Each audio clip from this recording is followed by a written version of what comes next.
Welcome to the show, Our Democracy, the Cjr Show. In this show, we will discuss questions of democracy, governance, elections, and other topical issues in Guyana and occurrences in countries around the world. We hope the show will be of interest to everyone. So let's begin the show. Good day. Welcome to another in the series, Our Democracy, the Cjr Show. Today is Saturday, July 26, 2025. For today's podcast, I will discuss two issues. The first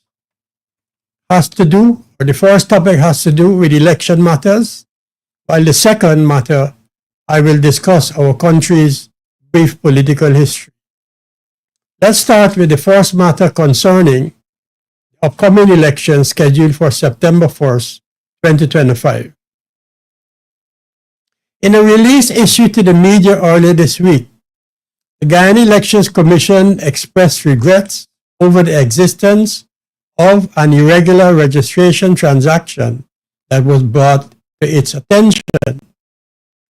While the Commission welcomed identification of the discrepancy in the revised list of electors known as the RLE that is currently on display across the country to provide all stakeholders with the opportunity to check it for accuracy, the political opposition has jumped on the issue, claiming that their so-called discovery attests to the long-held but erroneous view that the list is corrupted and, as a consequence, will result in rigged elections.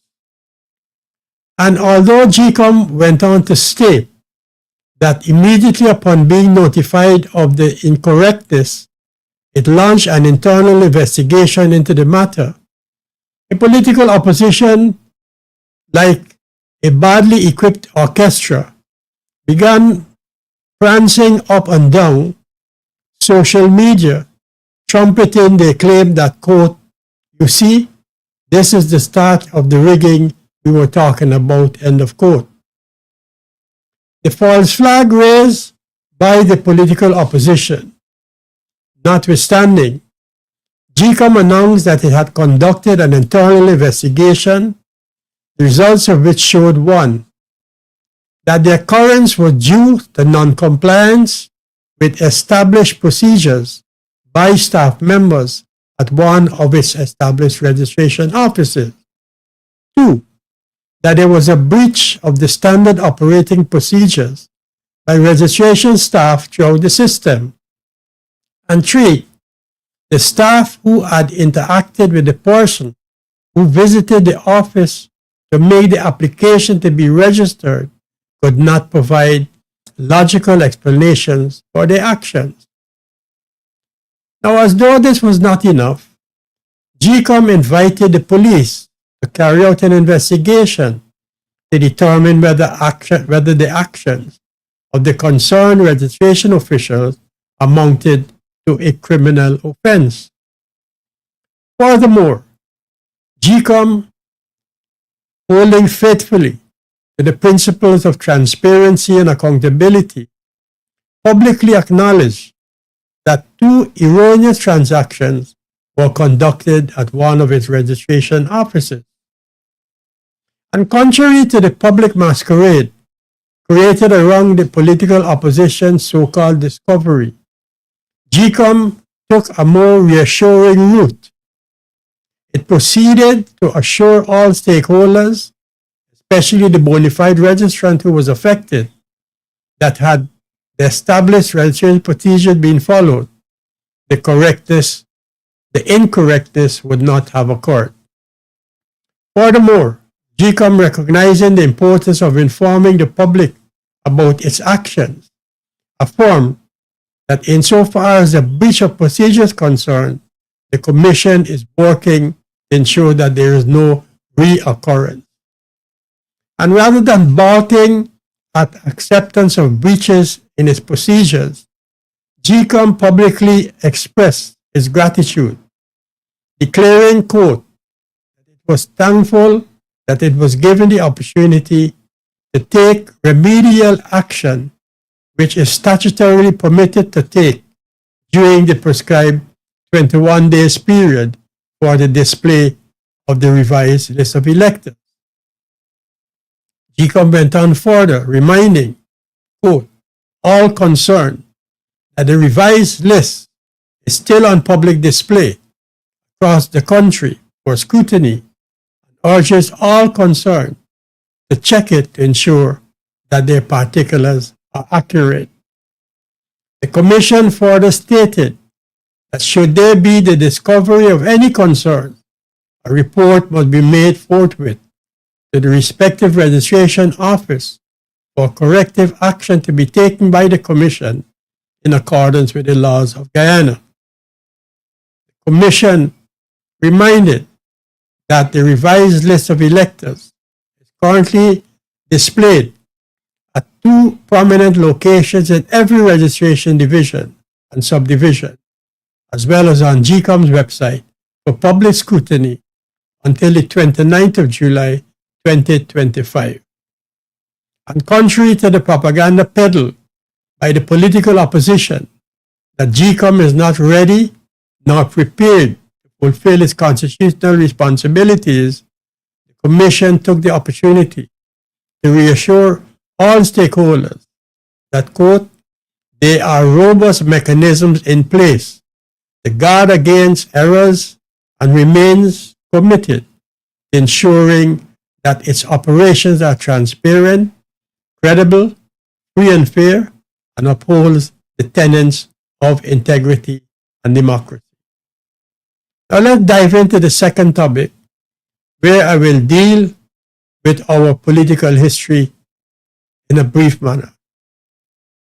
Now there are certain MI5 files which were published some time ago that reveals the details of the 1953 coup that overthrew the British Guyana's leader, that is Cjr and his comrades. The documents released by the British National Archives show that the then Prime Minister Winston Churchill feared that the Guyana or the British Guyana colony would turn communist. Secret documents declassified by M15 reveal in detail how in 1953 the UK under Prime Minister Churchill overthrew the elected government of British Guyana, now Guyana, because he feared his left-wing leaders and his American wife would lead the British colony into the arms of the then Soviet Union. The documents reveal how British spies kept up intense scrutiny on Cjr and his wife Janet, who together founded the People's Progressive Party as we know, and their campaign for workers' rights and independence from British rule for the sugar-producing colony in South America, namely Guyana. The UK had agreed a new constitution in the early 1950s, which allowed British Guyana's political parties to participate in national elections and to form a government, but maintained power in the hands of the British appointed governor.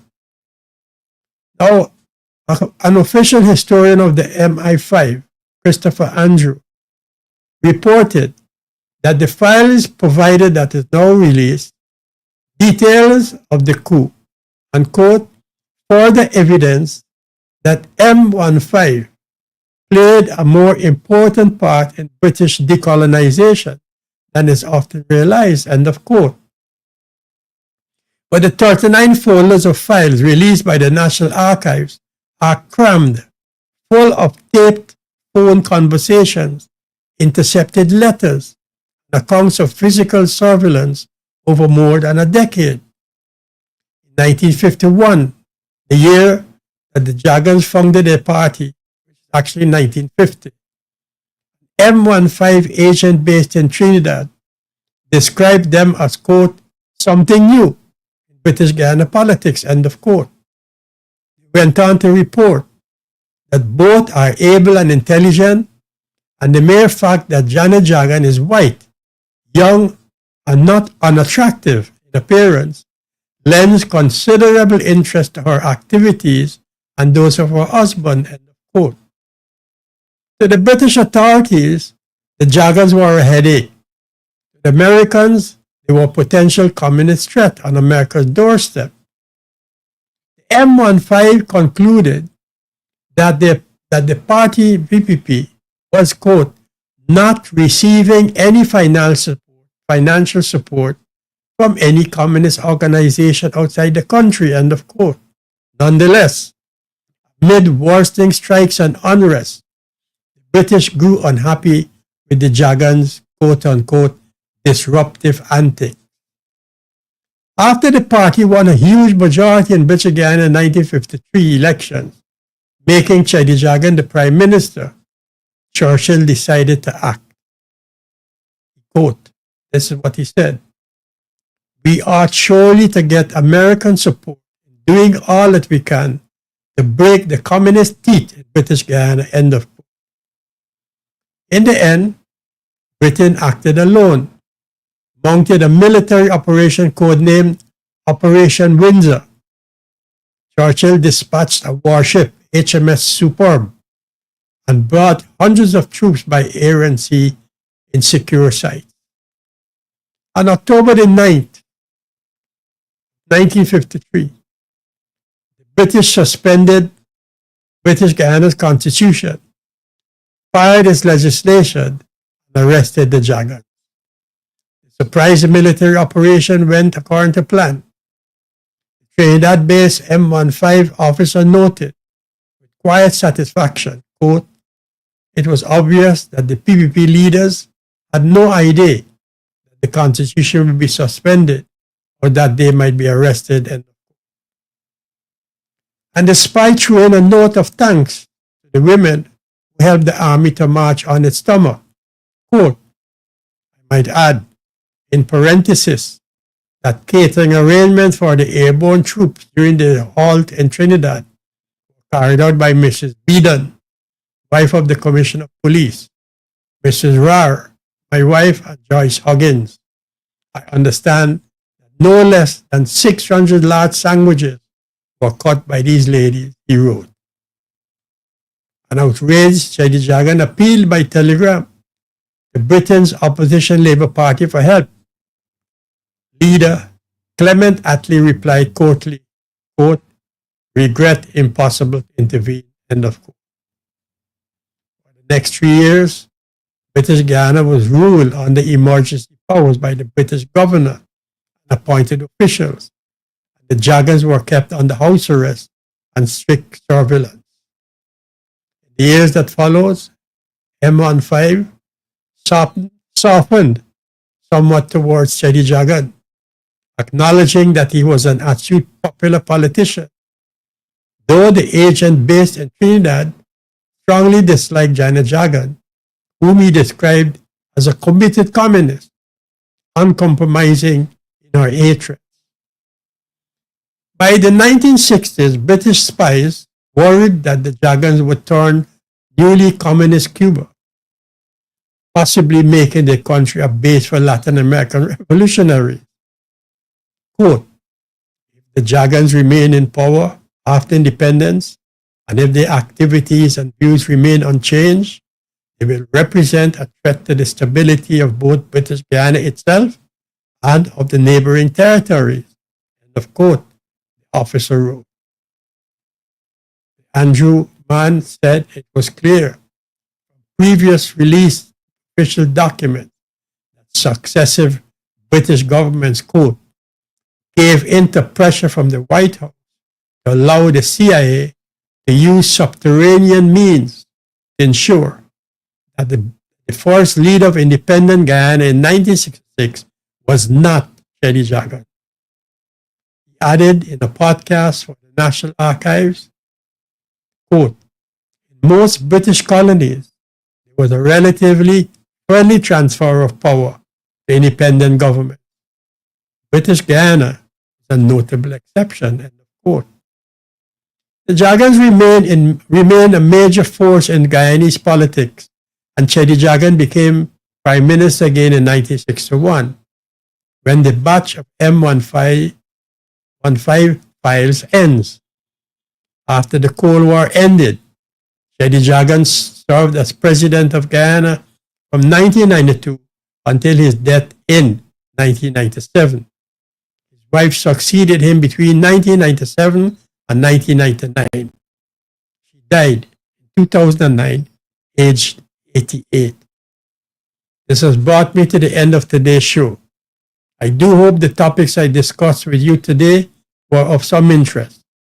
I welcome and encourage you to share your views with me on the topics I discussed today, or on any other topic you may have in mind. Please look out for the CJR show every Wednesday at 5 and on Saturdays at the same time. I look forward to meeting with you once again on Wednesday, July 30th, 2025 at 5 p.m. Please do not forget to press the like and share button and subscribe to the CJR show. Thank you and goodbye.